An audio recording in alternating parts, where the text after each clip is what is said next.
សួស្តីបាទជំរាបសួរអ្នកនរគ្នាសូមស្វាគមន៍មកកាន់ channel YouTube របស់ខ្ញុំផ្សាយថ្មីយើងខានជួបគ្នាប្រហែលជាង10ថ្ងៃហើយអញ្ចឹងនៅថ្ងៃនេះគឺខ្ញុំមានវីដេអូថ្មីសម្រាប់ចែកម្លែកទៅកាន់អ្នកនរគ្នាអញ្ចឹងវីដេអូនេះសម្រាប់អ្នកថ្មីណាបើបងគាត់ចេះហើយបងអាចធ្វើការអូសរំលងបានអញ្ចឹងវីដេអូនេះគឺខ្ញុំមកប្រាប់អ្នកនរគ្នាអំពីរបៀបការឆែកមើលតើ Gmail របស់យើងនឹងមានភ្ជាប់ជាមួយនឹងកម្មវិធីណាខ្លះអូខេអញ្ចឹងដើម្បីយើងចូលឆែកមើលតើ Gmail របស់យើងភ្ជាប់ជាមួយនឹងកម្មវិធីណាខ្លះបងប្អូនក៏ចូលក្នុង Gmail មកបាទចុចលើ Gmail របស់បងប្អូនមកបន្តមកទៀតអ្នកគ្នាគាត់ទៅធ្វើការចុចកន្លែងរូប profile នេះមក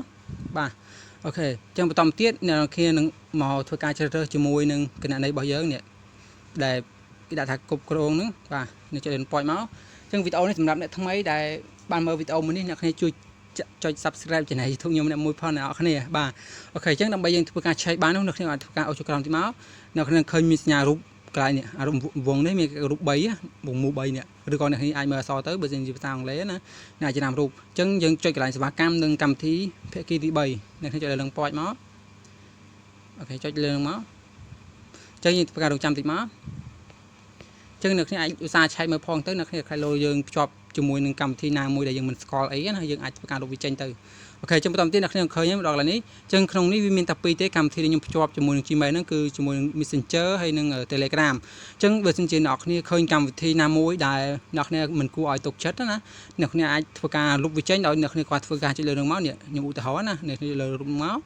បន្តមកទៀតអ្នកគ្នាធ្វើការអូសចុចក្រោមទីមកអ្នកគ្នាអាចធ្វើការលុបនេះការលុបការតភ្ជាប់អញ្ចឹងមានយើងចុចលើនឹងទៅគឺលុបបាត់ចេញពីក្នុង Gmail របស់យើងហើយអញ្ចឹងកម្មវិធី game ឬក៏កម្មវិធីនានាផ្សេងដែលយើងគិតថាវាអត់បានការអ្នកគ្នាធ្វើការលុបវាចោលទៅបាទដើម្បីឲ្យកុំឲ្យវាជាប់ Gmail យើងញ៉ៃអញ្ចឹងណាអ្នកគ្នាបាទអញ្ចឹងកម្មវិធីណាដែលនៅយើងប្រើប្រាស់យើងទុកវាទៅតែកម្មវិធីណាដែលយើងឈប់ប្រើប្រាស់ហើយយើងមិនចង់ទុកឲ្យជាប់ email ទេអ្នកគ្នាលុបវាចោលតែម្ដងទៅអញ្ចឹងវីដេអូមានតែប៉ុណ្្នឹងឯងអ្នកគ្នាសម្រាប់ការចែកម្លែកអរគុណជួបខ្ញុំនៅវីដេអូក្រោយទៀត